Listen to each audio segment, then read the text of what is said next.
might see, they might, they know something. Usually from the books, they learn and they Yes, know the heritage, whatever yes. disease, autosomal, autosomal Dominant, dominant, dominant, recessive, recessive. Yes, whatever is more common here and there, but they usually don't apply in the general. practice. Yes. Yeah, So this is common everywhere, I feel so. Worldwide. this is always very important Yes. for everybody. And you have a busy clinic back in Adytia Jyot Hospital. You have scheduled twice a week or three times a week for residents and fellows to watch lectures and talk about genetic things. Normally, we had that practice initially. So, as and when the fellows they keep on changing, so it got disturbed actually. So the continuity is broke. Ah, very good. Yeah. And I saw you deal with more stuff that comes from genetics, like twinkle eyes and glaucoma and syndromes and all things related. And so people probably refer patients to you from their diseases. And what you get most of genetics, we get most of RP, for example, retinitis pigmentosa. Okay, yeah. So that we have more actually in our population, especially our clinic receive lot of RP patients, followed by Stargardt's, then retinal degeneration. Basically, I worked for long period in cataract, congenital cataract. Oh yeah, in cataract as Yeah, well. in cataract. Yeah. So after joining Adytia Jyot, I started working on retinal diseases, especially RP and AMD. Now we are working on diabetic retinopathy as well. Yeah, but things have changed so much. Those years Yes, with so much innovation and yes, yes. genetic Yeah, medications. yes, Expensive, yeah, it's so yes. expensive. Yeah. But After this invention of next generation sequencing, the things have become a bit easy actually. So in terms of genetic testing and diagnostics. So initially we have to struggle a lot to identify a gene of interest or to identify a variation that causes disease. But now with the advent of next generation sequencing platforms, so it is a bit easy to catch out that particular variants. yeah, yeah, I know. I remember back few years ago, not very long, so um, I follow. I did my, that was many years ago. I did my retina fellowship in Canada, and Oh, Dr. okay. Divini, with Dr. Uh, Divini, Dr. Whitechim Lam, Dr. Berger, Dr. Harvey, and oh, Dr. Divini. This was not long before he was on Argus 2 implant okay. Okay. for RP, and he was quite successful. I think he was the one that did more RPs than anybody in the world, Yeah. maybe 19 or more. And Okay. because of the financial problems from the laboratories and distributors, and it seems that the Argus 2 stopped for a while. I don't know whether they're gonna uh, get it back, and it looks that they wrapped it up for a while. I don't know whether they're gonna return with the studies and the tests. Okay. They were trying to enlarge the electrodes and do better Okay. stuff. Uh, Oh, we actually have in the internet this patient from India that she got very known in the world and she had a very severe retinitis pigmentosa. Pigmentosa. Oh. After the implant, she was wandering around uh, India. I don't know which city she lives at, but Okay. that Oh. changed her life for forever. Oh. That changed her life. Oh. That Okay. was That's interesting. great. No, that's great. Yeah.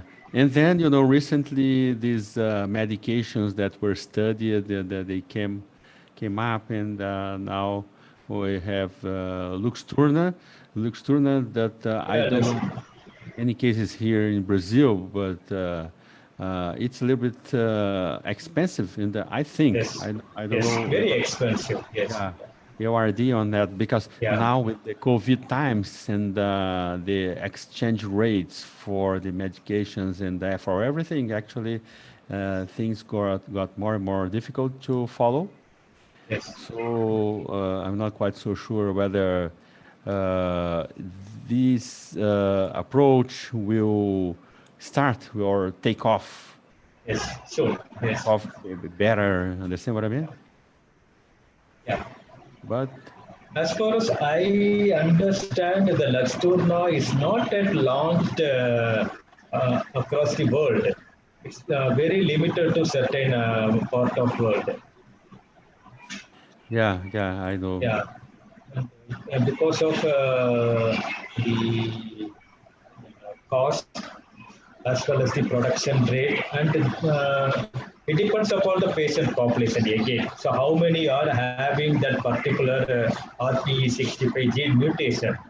Because many RP patients do not have RP65 gene mutation, especially in our case.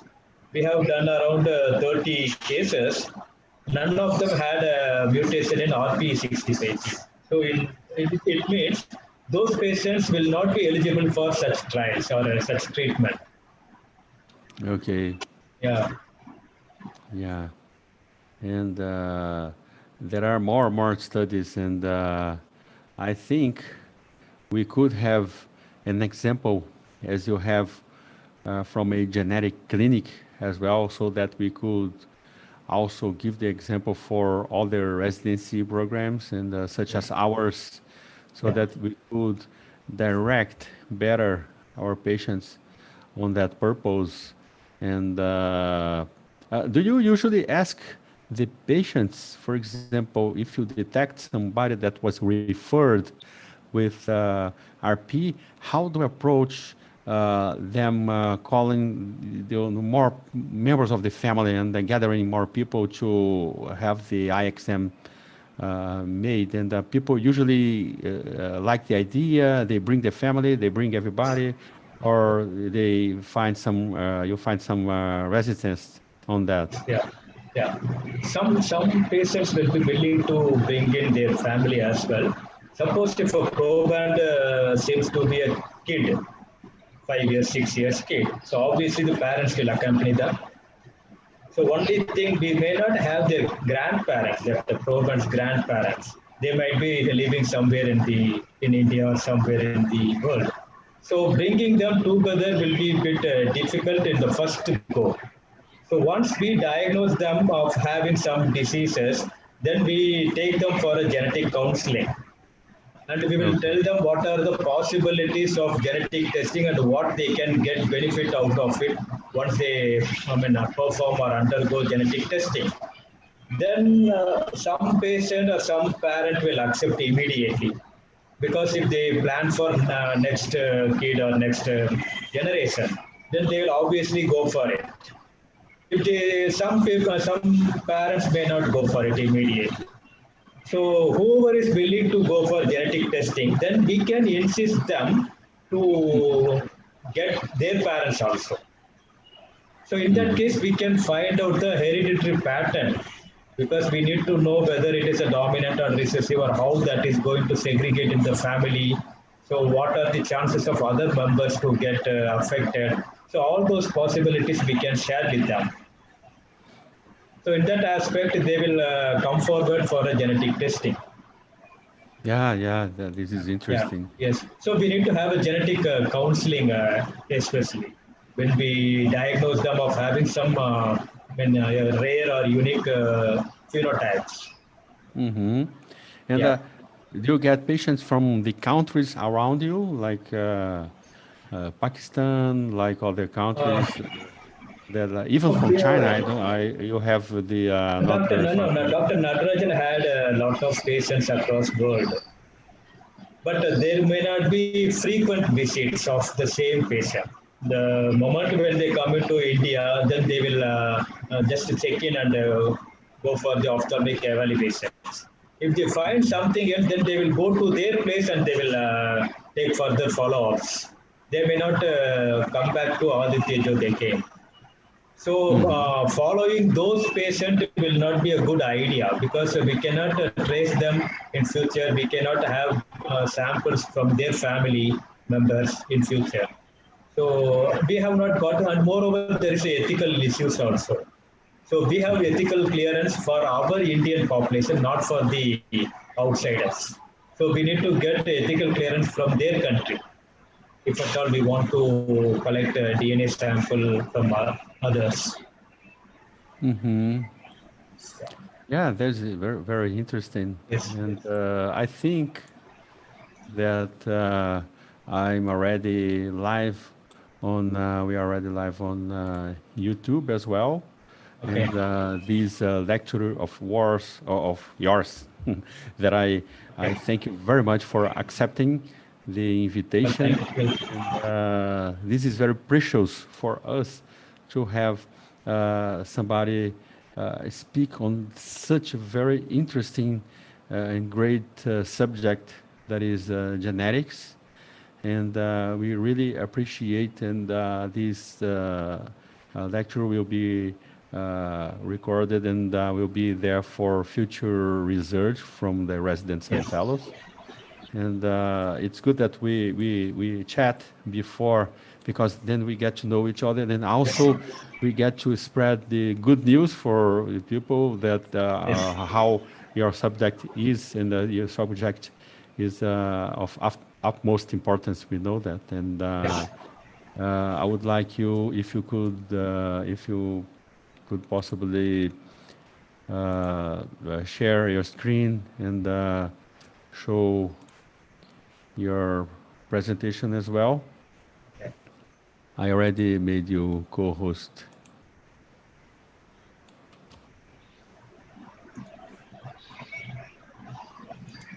Yeah. Hi, Ashwara.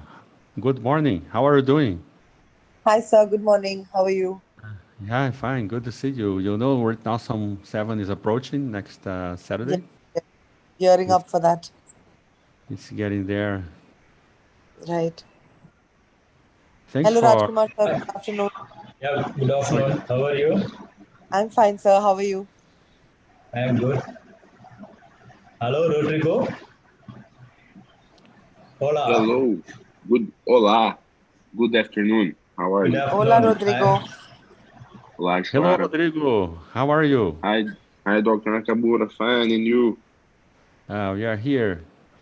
We are very happy to have Dr. Rajkumar talk about genetics. We know we don't have this specific subject in our teaching program, for example. So it's going to be great. You know, we are very happy to have him uh, speak on that. Okay. Yeah, thank you all for accepting my talk. I think I have shared the presentation. Are you able to see? Yes, Yes, sir. it's perfect. Yeah. Yeah. Okay. Yeah, I have just made some changes in the title what Dr. Aishwarya suggested. So I wanted to keep it very simple and very basic so that even a layman can understand the concepts. So I will be talking about the basic concepts and some application in ophthalmology, and I will take some reference from my own publication. So I may not talk about a lot other publication from other people, so that will be a bit difficult to understand to go with. So let's begin with the contents. So I'll be taking you through these topics like traits and classifications. Basically, I divided this into basic concepts and applications. So under basic concepts, you will be talking about traits and classification of phenotypes, definition of genetics, mode of inheritance of phenotypes, genome and the gene structure, genotype and phenotype correlation, and the genetic variations or mutations. And under applications, how to draw a pedigree from a family history, then what are the different genotyping techniques are available to do genetic testing. And I have shown one of the example from my paper. Then what are the limitations in genetic diagnosis? So we will be discussing on those things. Okay, so many of us might ask such questions. Why are we alone getting more mosquito bites while some other are not? And why I am so thin? So why is other people are so thin? Despite having and the stuff what is not suggested to eat. Why me alone getting diabetes? Why not others? Why do people respond differently to different drugs? Why I am responding to drug or why I am not responding to drug? So what are the medicines that are suits you? So these are the certain questions. Other than that, there are a lot of other things, but these are the basic things that we can ask. So what could be the reason why we are behaving differently to different things? Why one individual is responding to something, why others are not responding to something? Why we are getting disease, why others are not getting disease? In the same environmental condition, the same population. So there could be something. So we are gonna study that trait, what is happening or what is causing that trait. Okay. So these are the traits called phenotypes. When you look into that previous slide, so here I have marked a few things as phenotypes like mosquito bites. Are these the real phenotype? Mosquito bite is a phenotype because we know there is a mosquito bite just to by the swelling. So that is a kind of phenotype, a non-invasive phenotype that we can see. But is this the real phenotype that we are looking into? What makes that mosquito to bite only a particular person? So these are the things. So there is a hidden phenotype in this. The mosquito bite or the swelling of that area is the visible, observable phenotype, where the actual thing which attracts the mosquito is the real phenotype. So what could be that phenotype? So in general, it is said that a person with O blood group are more prone to have mosquito bite than A and B blood group. So what does it mean? It means the marker lies somewhere in the O blood group.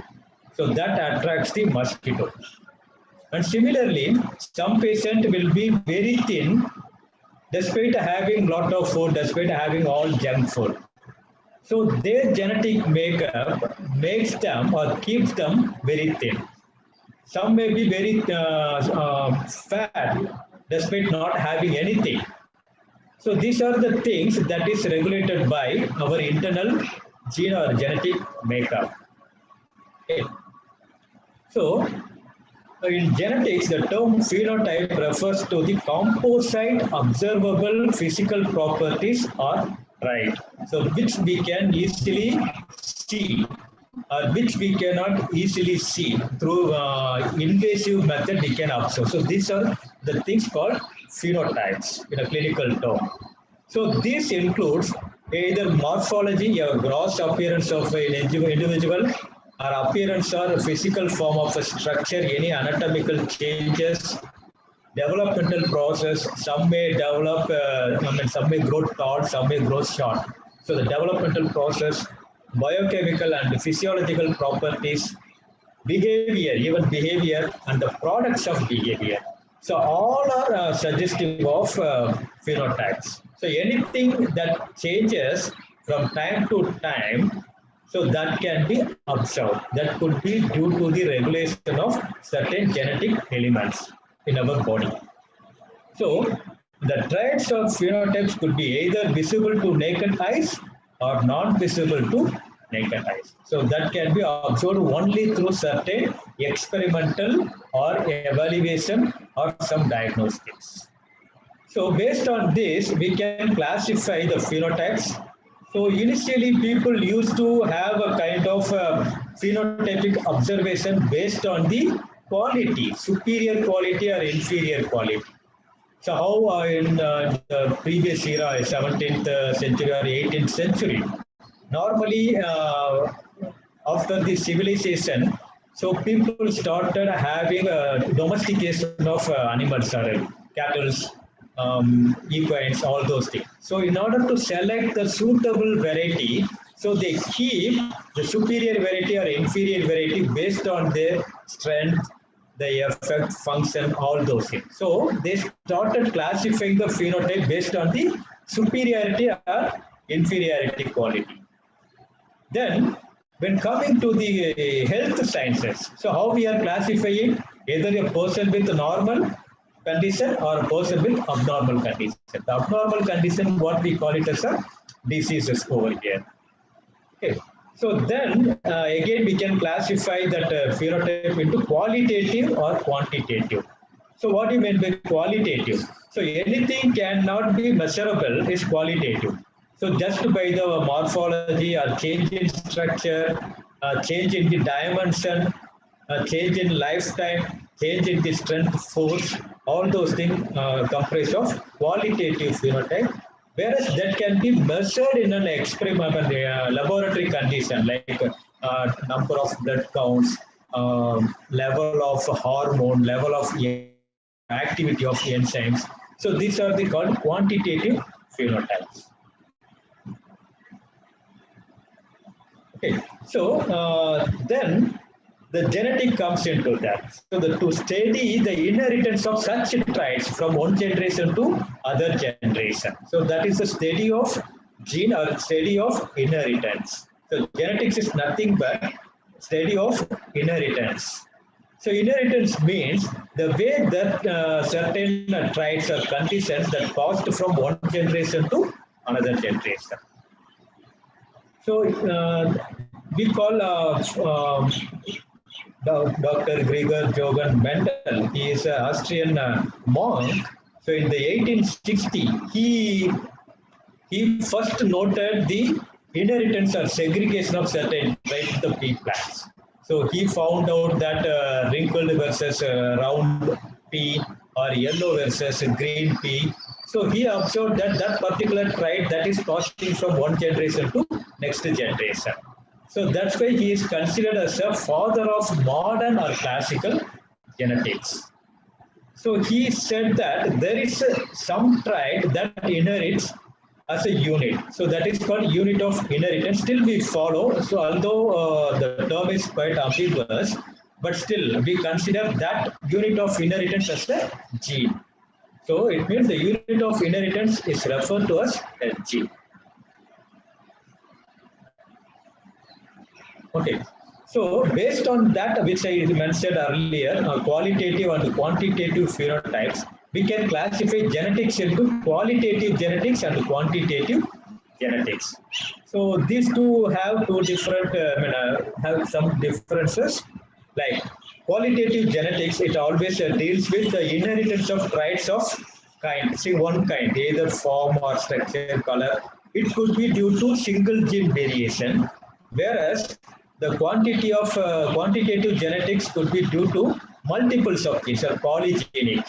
So height and length, numbers of cells, all those things. So then discrete phenotypic classes occur which display discontinuous variation. Means the variation will not be changing every time. So you'll have only one particular phenotype and one particular variation. Whereas in quantitative genetics, you will have spectrum of phenotypes. Say, for example, if you take RP, retinitis pigmentosa, we have 89 different type of retinitis pigmentosa. So that is a variation that is due to the variation with different genes and in the same gene variation at different alleles. So these are all called quantitative genetics. Each qualitative trait is governed by two or many alleles of a single gene, which I explained. Same way in the quantitative, it will be governed by multiples of genes or multiples of alleles. Moreover, the phenotypic expression of a gene is not influenced by environment in qualitative, whereas environment plays a major role in quantitative genetics. That we call it as a epigenetics. Then the qualitative genetics concerns with individual mating and their progeny. So it depends upon a single family or inbreeding or outbreeding, but whereas here it considers the population, polygenes in a population. Then in it analysis is made by counts and ratios, whereas in quantitative made by statistical method. All statistical method needs to be applied for quantitative genetics in order to understand the outcome of the genetic study. So, how these traits are inherited? What are the patterns? How it is coming from one generation to another generation? Can we see the same phenotype in different generation or in a subsequent generation? So, based on that appearance of that phenotype, so we can classify the inheritance into five different patterns. One is autosomal dominant, autosomal recessive, X-linked dominant, and X-linked recessive, as well as the mitochondrial inheritance. So, in autosomal dominant, each affected person has an affected parent, definitely. And moreover, in every generation, you will have at least one individual affected. Whereas in autosomal recessive, both parents of an affected person are carriers. The parents may not express the disease, whereas the proband will have. Not typically seen in every generation. So it means it skips the generation. You may see in first generation, it may not be there in the second generation, then it will express again in the third generation. So always the autosomal recessive inheritance will skip one generation. Then in X-linked dominant, the females are more frequently affected and they can have affected males and females in the same generation. So it means it is common to both male and females. Whereas in X-linked recessive, males are more frequently affected because the female gives one X chromosome, affected chromosome to the male. So always the male will have that condition. And in mitochondrial, since this pass from mother to the offspring, so almost all individuals in the generation will have that mitochondrial based inheritance. So can affect both males and females, but only passed on by females. So can appear in every generation. So these are the different things that we need to look into the inheritance pattern to decide what type of inheritance that family has. So to draw that, it is better to have a pedigree. So I'll come to that part later. Okay. So, before coming to that inheritance, to understand the inheritance, how we can find out the causative gene or causative mutation that is responsible for the disease, we should understand our genome. So, our genome, what is our genome? So, we have cell. In that cell, we have nucleus.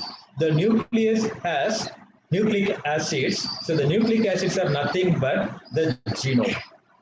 So we have a complete set of instructions that are responsible for making one complete organism. So that is called the genome.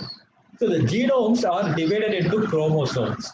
So as a human, we have around 22 pairs of autosomes and one pair of sex chromosomes. Either it could be XX or XY. So apart from reproductive cells, and blood cells, RBC cells. Almost all cells are having diploid chromosomes, 2N. So we have two pairs of chromosomes. And each strand of these chromosomes are compact in a form of nucleosome that is bound by histone proteins, where histone protein, that is the protein that is responsible for condensation of the chromosome, because the chromosome is a huge molecule. In order to make it to a compact one, so the nucleosome core proteins called histones are playing major role. So to make it very tiny particle. So each chromosome is made up of DNA, deoxyribonucleic acids. The DNA is a double helical strand made of four basic nitrogenous substances called guanine, cytosine, adenine, and thymidine. So each nucleotides, there is a pairing phenomenon or mechanism. Always the A, adenine links with thymine, whereas guanidine links with cytosine. So in a double strand, you can always see the pairing between adenine, thymine, and guanine and cytosine. So these are the structure of this. And when we look into this, a homologous chromosomes, this portion is considered as a gene locus. Gene locus is nothing but the position of the particular gene in the chromosome. Whereas the allele is a part or a single nucleotide, a single base in the gene. So in this case, if you see, there is allele A1, which is somewhat different from the allele A2. So these two are called independently as alleles. In combination of these two are called genotypes.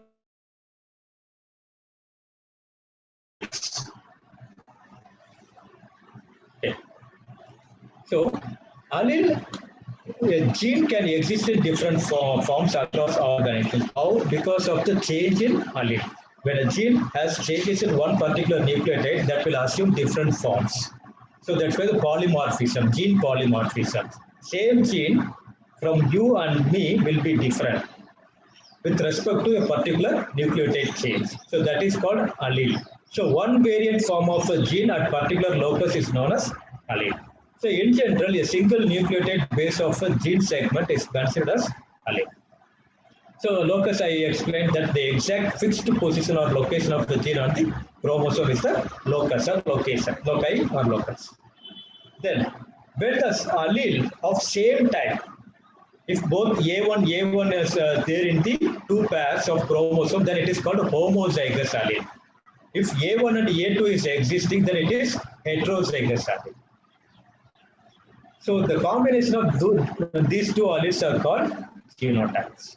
So we will be finding these things in our genetic testing, whether the genotype is heterozygous or homozygous. If it is homozygous, whether it is a wild type or a mutant type or a variant type.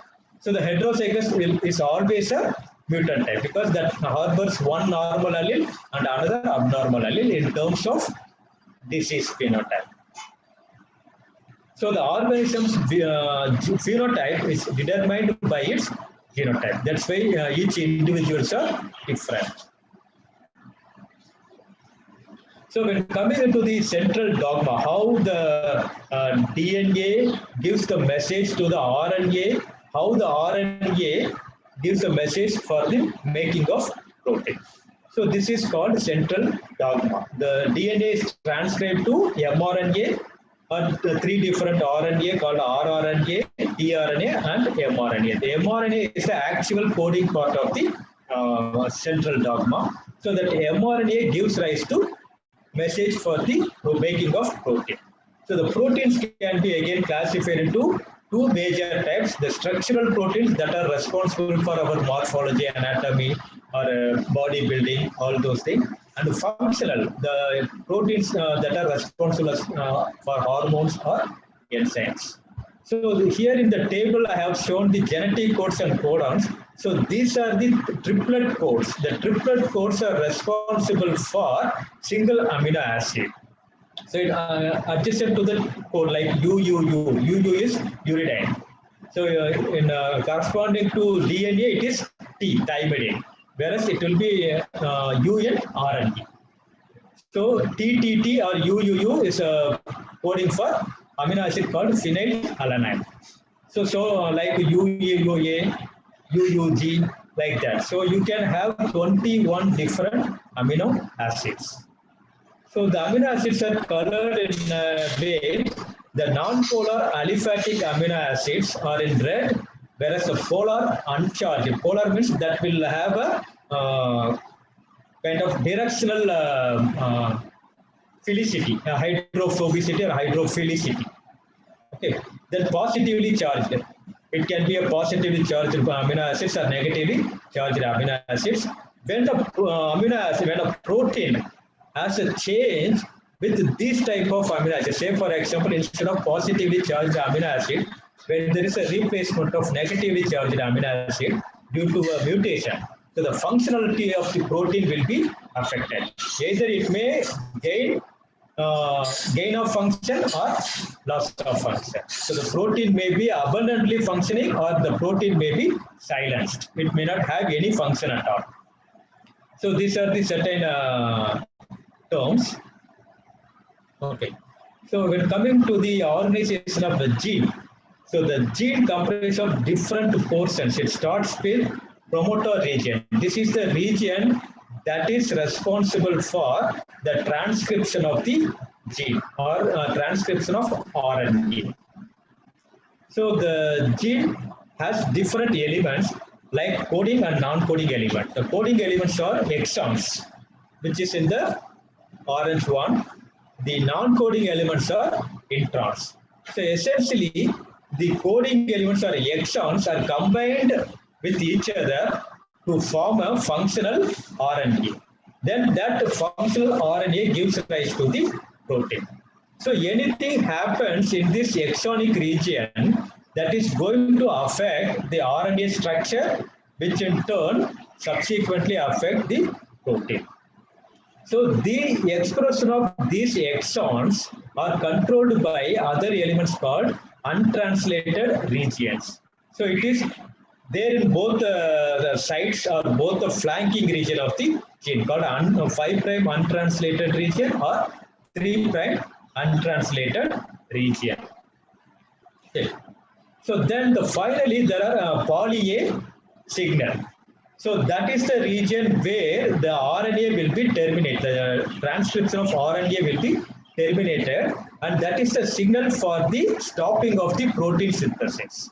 So the protein will be stopped there. So that is called termination, followed by poly A nucleotides, poly A signal. So this is understand. So normally all genes that are transcribed from the 5' to 3' direction. The 5' is nothing but the phosphate group of the DNA strand. So always the nucleotide will have phosphate group at the 5'. 5' means at the 5th carbon. Whereas hydroxyl 3' hydroxyl group. So that is in the so the transcription or translation, the transcription takes place from the 5' to 3' direction. And in promoter region, Dr.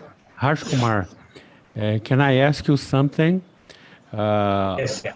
When we are thinking of genetic change or genetic mutation, where we should be looking at into this drawing if we want to proceed to, for example, the retinal genetics mutation or whatever related?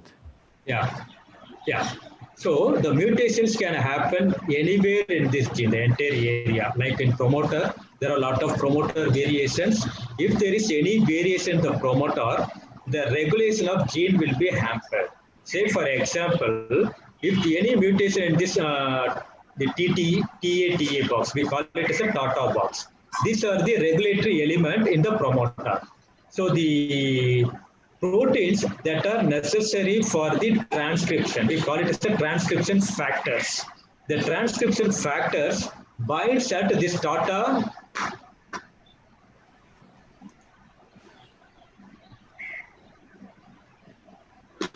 binds at this TATA box, CAT box or GC rich region.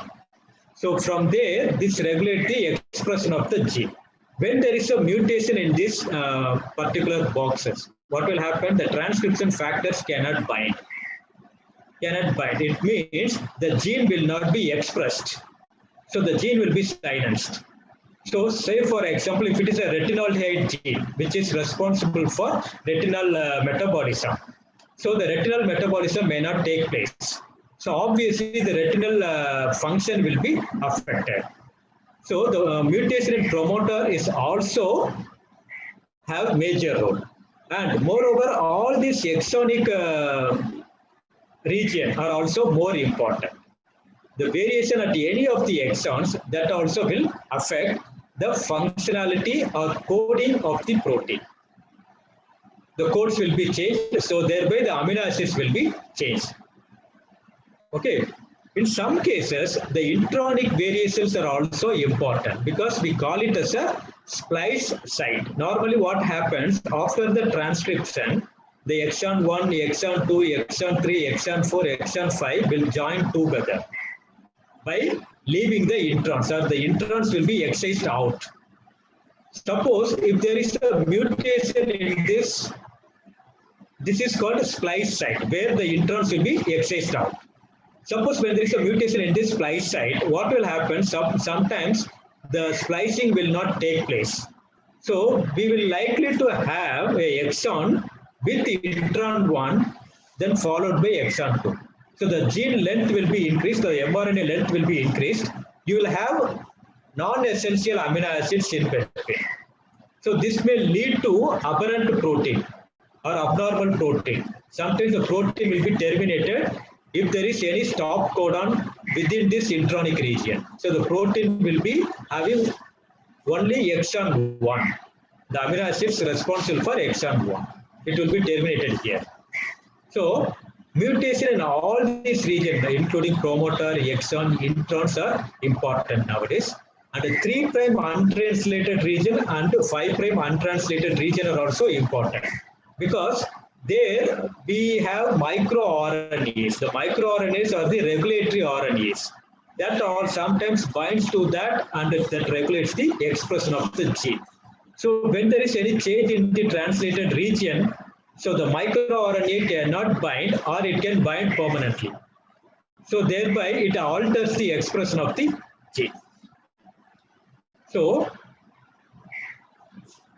in a nutshell, mutation in any part of the gene may lead to some functional defect. It may be gain of function or loss of function, depending upon the type of variation and the position of the variation. Is it clear?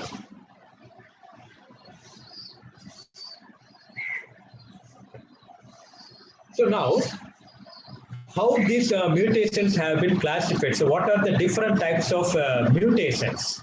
So in a paper by Hussein, so they have classified the mutations into 5 major parts.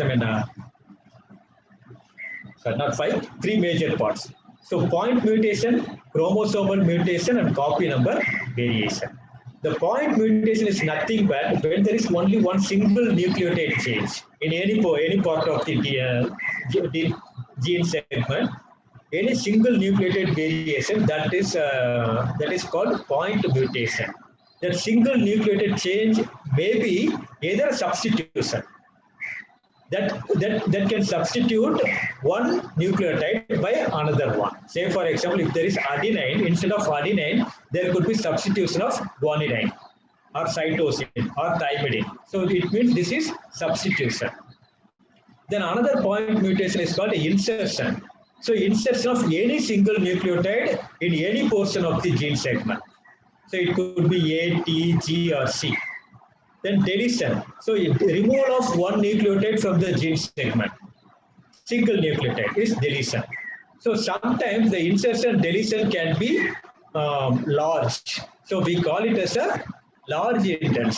Insertion, deletion, mutation called large indels. So a segment of nucleotides will be deleted, or segment of nucleotides will be inserted, or segment of nucleotides will be duplicated. The same segment, the sequence will be same, the alphabetical or whatever the order will be the same, that will be duplicated in the same region. Or translocation. That particular duplicated region segment will be located somewhere in the chromosome. So that is called translocation. So these are all called chromosomal mutation because that involves large portion of the gene segment or copy number variation. Say for example, some particular gene will be in multiple numbers. Say for example, gene A, Huntington's disease, we can call it as a repeats. So same nucleotide set will be repeating. In some cases, you will have same gene will be in multiple times. So that is called copy number variations. That expanding trinucleotide repeat as in Huntington's disease, where you can see CAG repeats, continuous repeats. The repeats dictates the severity of the disease. Okay, so these are the major classification of mutation: point mutation, chromosomal mutation, or copy number variation. So when you take point mutation, we can still sub-classify it into 5 different categories. One is synonymous or silent substitution. Synonymous means, I go back to the previous slide. So here, say for example, you see there are 2 codon for phenylalanine. If this codon, the last nucleotide is changed to C, suppose instead of triple U, when you have last nucleotide as C, so this is not going to change. This is going to give me again phenylalanine. So this kind of mutation is called synonymous variation, or meaning same meaning, synonymous variation or silent variation. It doesn't give any abnormal protein. Whereas if this U is substituted by A, so what will happen? Instead of phenylalanine, I will be having leucine. So this is called missense variation because the reading is missensed. Instead of phenylalanine, there is a replacement of leucine. So this is called, this is called missense variation. This is going to affect the function because the phenylalanine is an aromatic amino acid. The aromatic amino acid is substituted by a non-polar aliphatic amino acid. So definitely there will be a protein dynamics. So the structural changes will affect the function. Then nonsense substitution. So nonsense means any substitution when it is terminating or changing the codon into a termination codon. We have termination codon called, here it is, UGA is a stop codon. UAA, UAG. So these are all called stop codon where there is no amino acid. So at that position, the protein translation will be stopped. Suppose in case of tyrosine, if this U is replaced by A, what will happen? Instead of tyrosine, there will be a stop. So the protein will not synthesis beyond that. So this is called premature termination. So after certain amino acid addition, when the translation machinery come across this particular codon UAA, this will stop. The protein will no more synthesize. So that's why it is called nonsense. So because it doesn't give a meaningful protein. So that is called nonsense protein.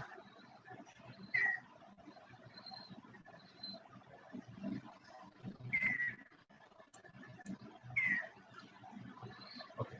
Then you call that nonsense protein? What? You call Nonsense. that protein the Nonsense protein. Nonsense protein because it will not be functional. Okay. Yeah. Then the premature termination, which I told more or less same. Nonsense or premature termination. The premature termination could be due to either substitution or insertion. Sometimes what will happen? Again, I'm going back. So instead of this U, so I have here U.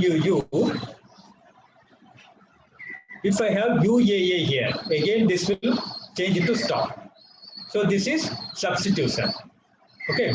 Then instead of here, tyrosine, if I insert something, A here, if there is insertion of A between A and U, so what will happen? This will change the frame. So this UAA will be considered as a stop codon. So this is insertion.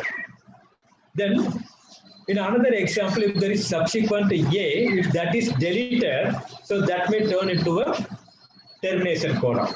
So the insertion, substitution or deletion can change a coding codon to a non-codon or stop codon. So these are all called frame shift.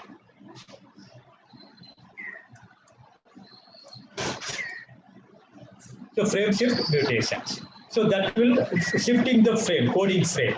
So after some region, there will be a normal protein sequence. When there is a insertion or deletion, the frame shifts. So there will be alteration of amino acid. So from there onwards, the entire fragment will be changing. So this is called frame shift mutation. It may be a complete coding protein or functional protein, or it could be a premature protein, depending upon the type of deletion or insertion and the location of the insertion or deletion. So, how to classify the mutation? Because not all mutations are pathogenic. Okay, we may harbor different mutations in our genome. Can we consider all mutations as a pathogenic? No. Some mutations are beneficial. Some mutations are going to cause a disease. Some mutations are going to help us to survive this environment. Some mutations are going to benefit out of mosquito bite. So these are the changes that we have because of the mutation. So the mutations can be classified either benign, like benign means there is no change or there is no significant functional changes with the protein. Likely pathogenic. So it could cause pathogenicity or pathogenic. Definitely it is going to cause the disease or abnormality or uncertain significance. It means those gene or that particular mutation is not validated by the experimental procedure. So all these likely pathogenic have been experimentally proved by animal models or a large pedigree with a different family for the particular variation, particular mutation. If that is causing the same disease, then this is established variation. So that can be classified as either likely pathogenic or pathogenic.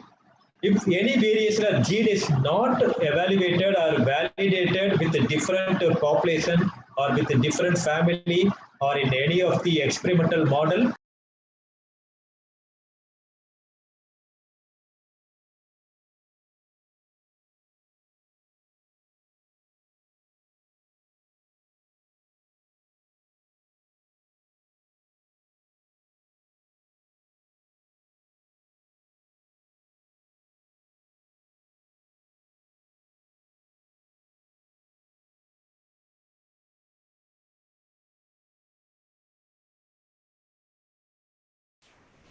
It got frozen for a while. Can you hear?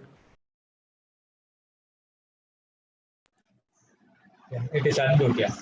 Can you hear me now? Yeah. Okay. So where I left, have you followed all?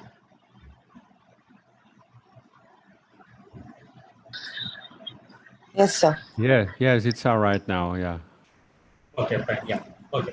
So the sequence variations can be classified into 4 types: benign, likely pathogenic, or uncertain sequence.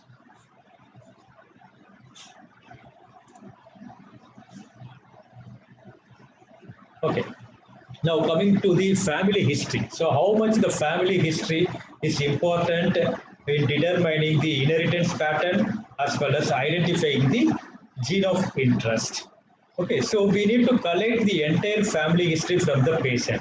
So their grandparents, grandparents, all those history needs to be documented to establish the pattern of inheritance. Then in addition, So this family history will help us in eliminating certain cases where the environment plays major role. Say for example, polygenic diseases are multigenic or multifactorial diseases can be excluded from the genetic study if you know the entire family history. So most of the genes that may harbor either mutation or polymorphisms.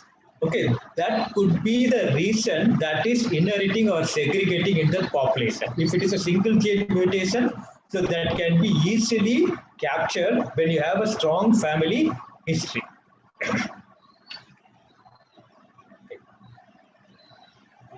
So based on that expression of that mutated allele, so we can call it as either dominant or codominant or recessive. So depending upon the number of pairs.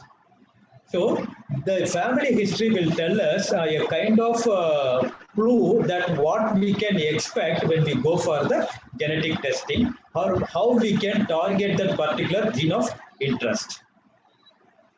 Okay.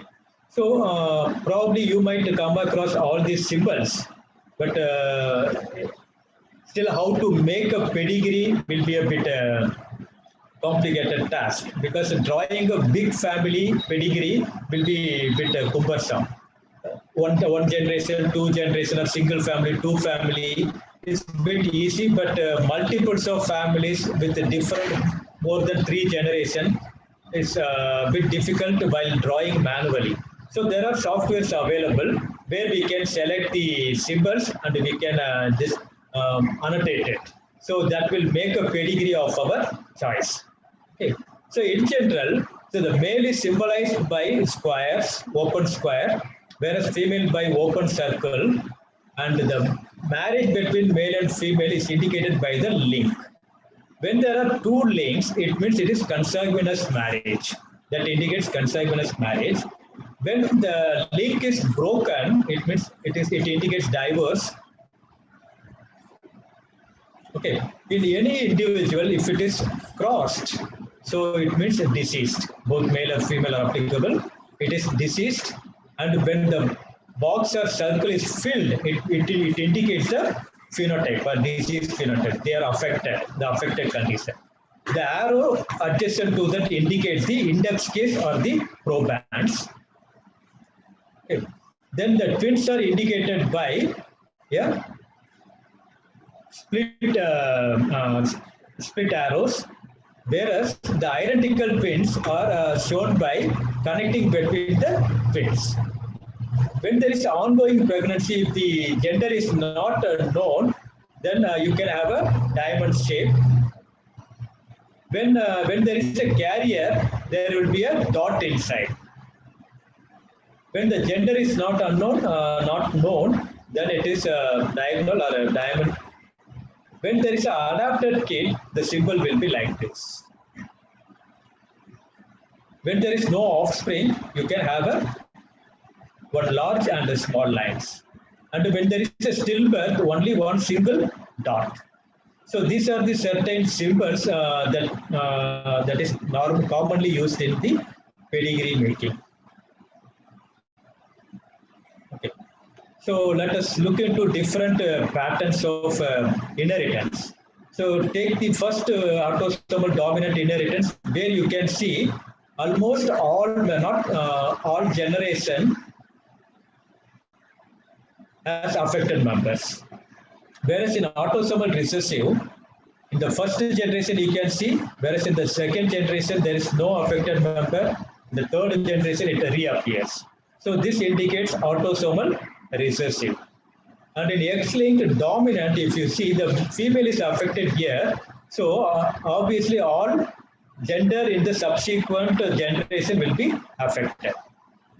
And in case of X-linked recessive, so the female that pass on that affected chromosome to males only.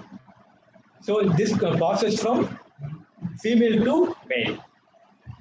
Whereas in mitochondrial inheritance, you can see the female that pass on that defective mitochondria to all the members of the family.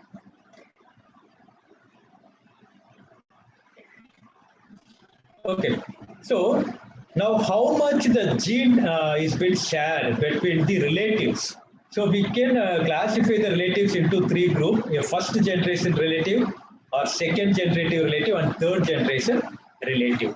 So the first generation relative comprises of mother, father, full sibling, and the child. So this will be the first generation. Then the second generation, you'll have your grandparents, grandchildren, half sibling, and uncle, niece, nephew, all are second generation. Whereas the third degree relative are your first cousins, great grandchildren, or great grandparents, or great aunts. So, in the first within the first degree of relative, you share about 50% of your genes. So the gene will be shared in 50 percentage, whereas in the with the second degree relative, there will be 25% of genes sharing. Whereas in the third degree relative, you will share 12.5% of genes. So you can have a, I'll show you the conjunct relationship chart where you can easily find.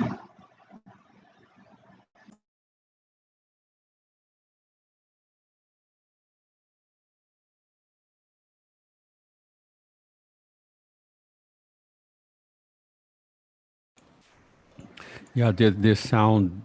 Yeah, Yes, now, yeah, it for is about. muted. Okay. Am I audible now? Yeah. Okay.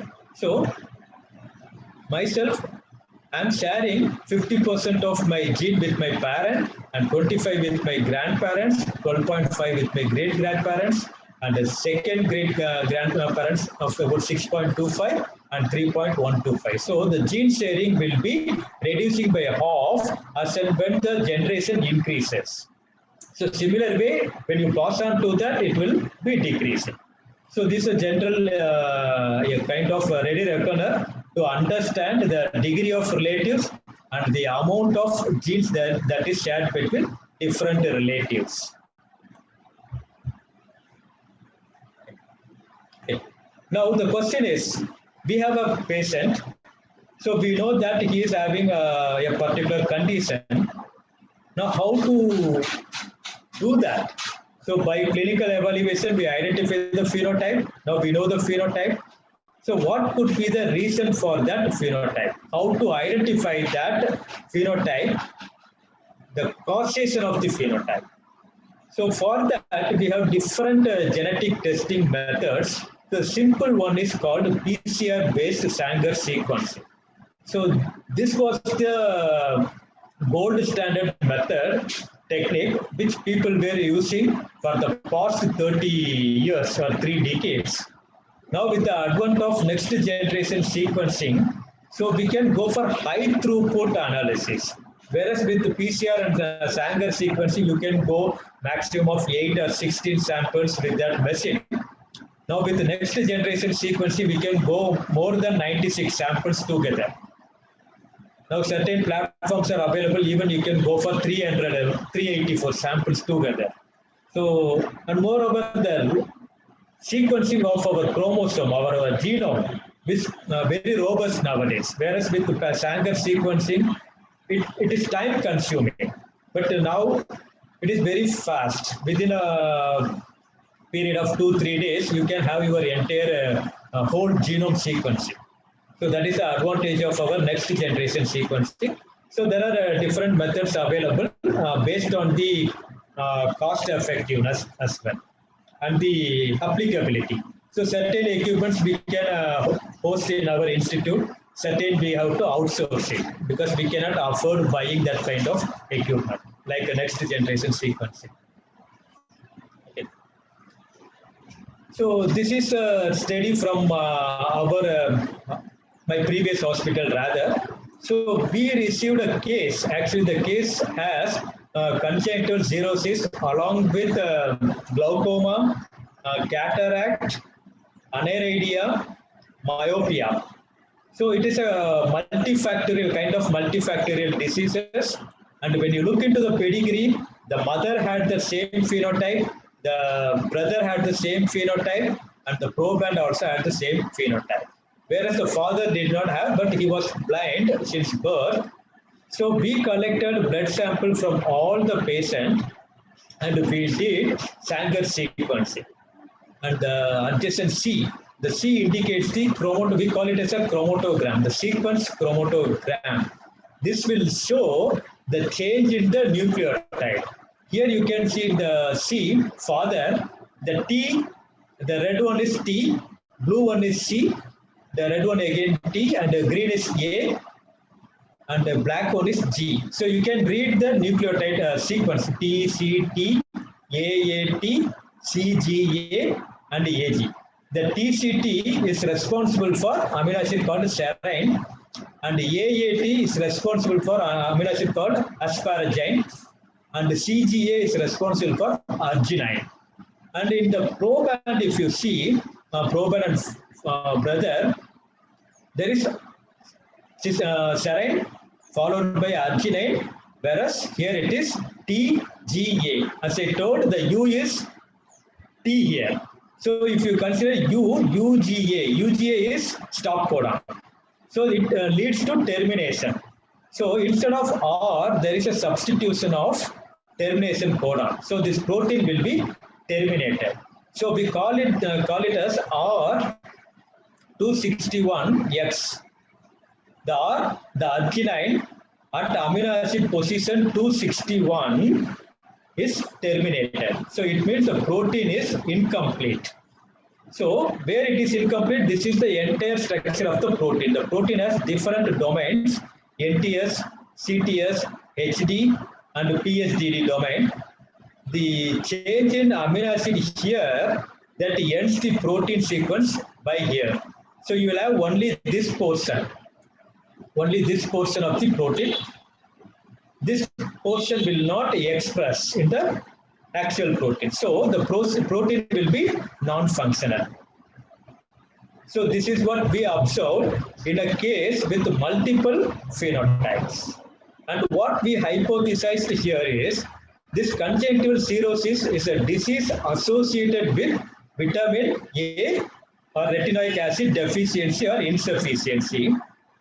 And we hypothesized that since this PAC6 gene, this gene what we took is a PAC6. This PAC6 is responsible for regulating a metabolic gene called CYP26B1, which is responsible for metabolism of retinoic acid. So what we hypothesize, when there is a defect with PAC6, the PAC6 cannot regulate the expression of CYP26B1. In the absence of CYP26B1, the retinoic acid will not form. So the retinoic acid, in the absence of retinoic acid, you will have cirrhosis because vitamin A metabolism will not be there. So there will be a congenital cirrhosis. So this particular patient had a supplement of vitamin A, 2 lakh unit, so 2000 units in single dose, and he was advised to have it for until he reaches 5 years of age. So now the patient is okay. So he is cleared of this congenital cirrhosis condition. So this is the application that what we had from the genetic testing and subsequent therapeutics.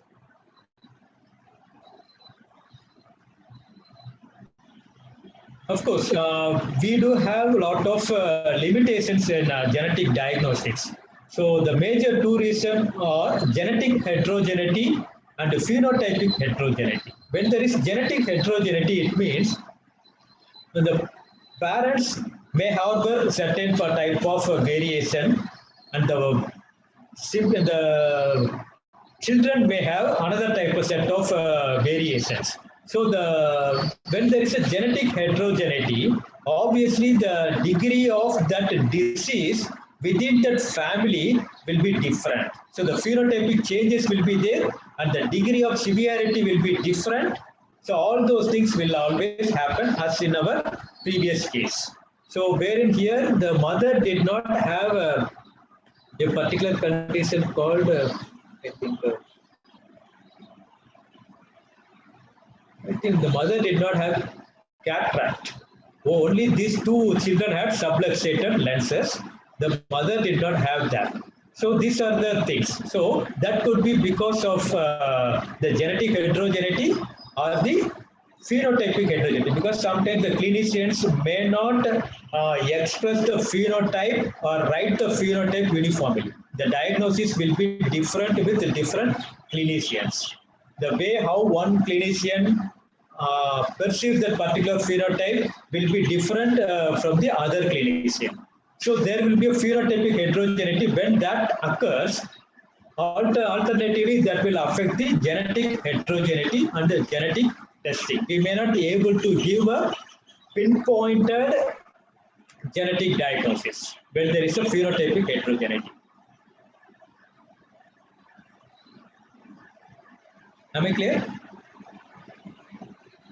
Very clear, very clear. And you gave such a very great lecture, and you actually said everything, you know.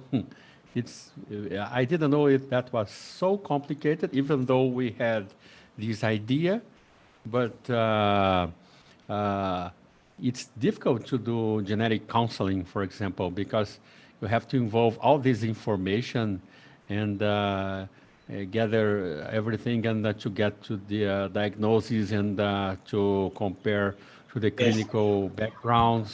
So Yes. not, Yeah. not yeah. And you Yeah. explained it very well. Yes. So you need to have a strong genetic counselor who can who has the capacity to draw all the information from the family. Other than the clinical evaluation, we need to have additional information from the family. Then it will help the genetic diagnosis or the genetic diagnostic people in a better way. So they can pinpoint that exact causative variation. Otherwise, it will be like a gross observation only. So these are the genes, or this gene may play a role, or this particular variation may play a role. All those probabilities only they can say. They cannot pinpoint the exact causative variation. And how many people are included in your genetic team? I'm not including the residents and the fellows, but I mean your team So for. currently we are three. We are three members in the genetic unit. So I have two my colleague. They are kind of genetic counseling as well as technician, laboratory technicians. So one All is right. already working. I mean, she is doing her PhD in neurodegenerative diseases and eye diseases, something related to that. Yeah, very good. We learned a lot from everything, and especially from our previous chat as well. And Yeah.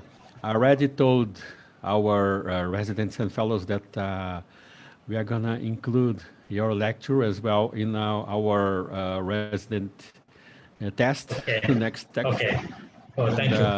so they're gonna read it up and go over your slides again and Yeah. your referrals, references. That was Yes. great. Yeah.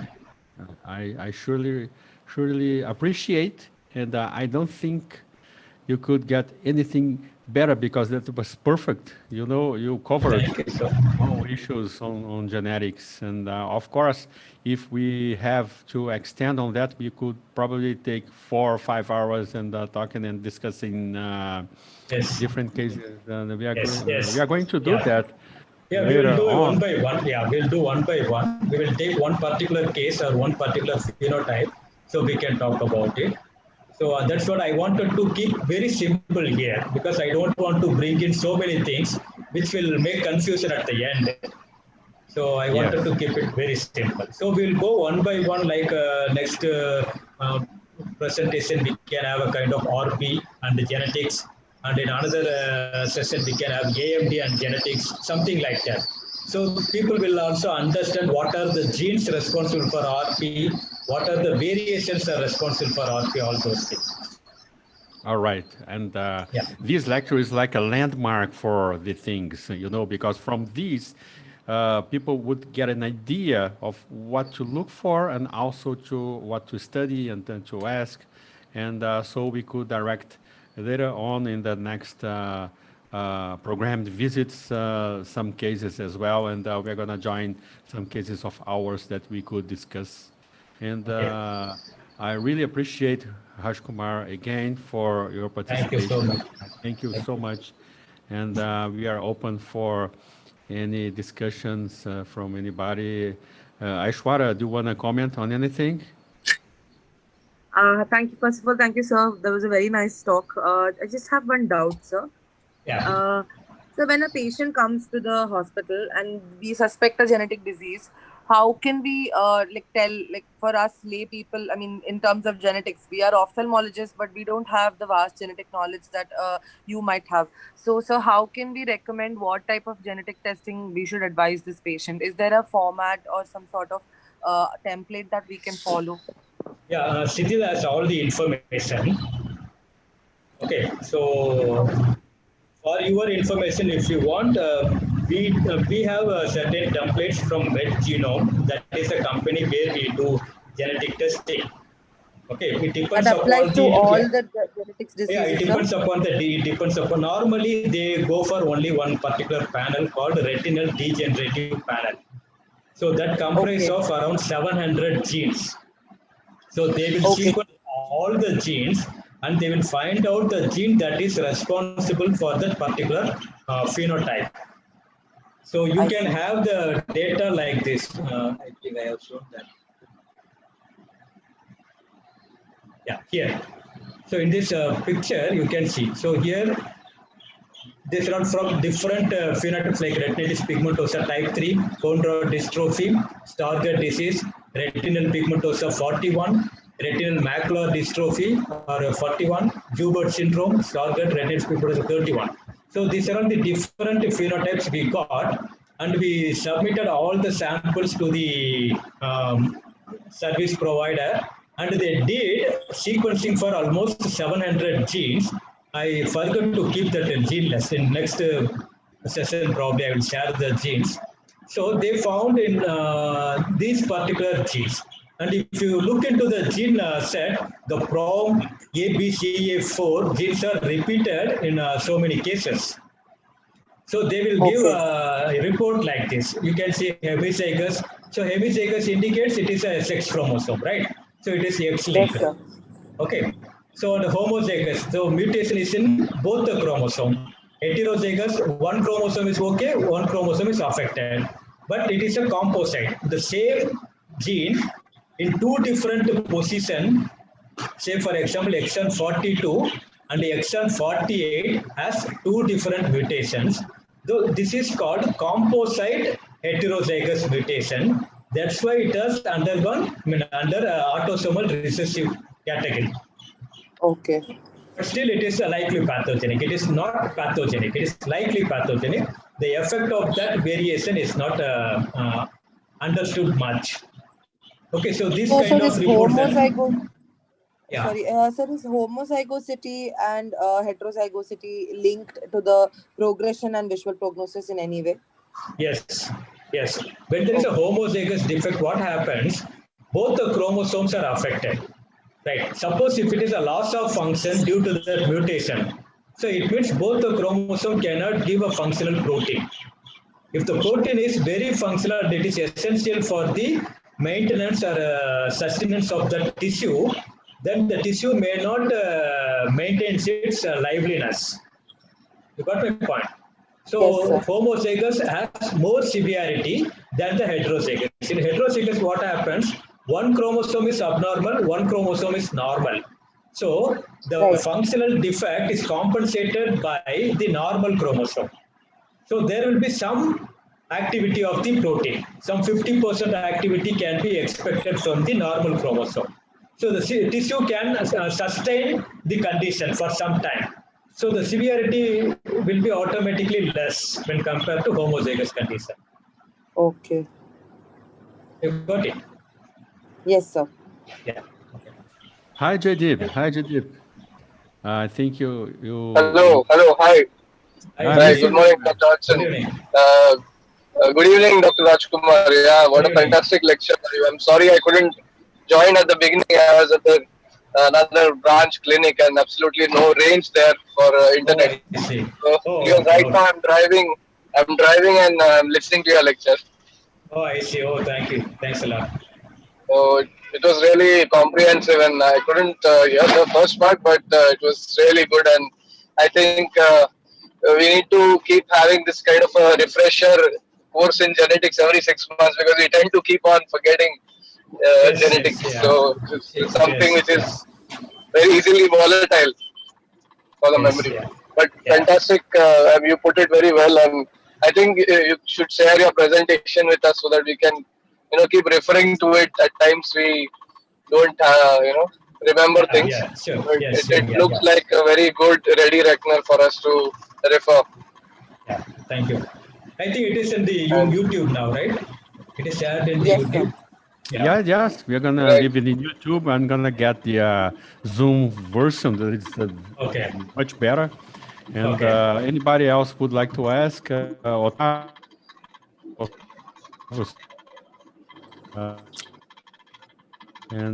like to add anything, yeah, I think we can, and as I want to thank. hello. Hello. Yeah, yeah. Sorry, I said that. Yeah, I think it's a good idea to keep one lecture on genetics every month or so, and we can Yes, take yeah. Yeah. take it slowly, one step at a time, as you said. Yes. Yes. Yeah.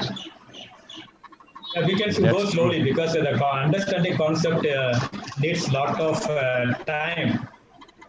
So we Yes, will Yeah, sir. yeah, go very slowly so that everyone should Otherwise, understand people and they get should. confused. Otherwise, people get Yeah. yeah. confused. And Yeah, probably yeah, we need to come prepared. Probably we need to read up and come. Yes. all right. So I'm gonna close the So, session, and Okay. I Yeah. thank Yeah. everybody again for participating. This is sure. gonna be on YouTube, and it's gonna be there for a while in a live streaming. But then I will download the Zoom version that you have the better images, and later today it's gonna be there. Thank you very much again, and Thank you. have a great day for all. Thank you, everyone. Yeah. Thank Thank you you all. so much, Thank you sir. all. Yeah. Bye. Thank you. Bye. Bye. Yeah. Thank you. Thank you. Bye bye. Bye, bye, Bye bye. Bye. bye.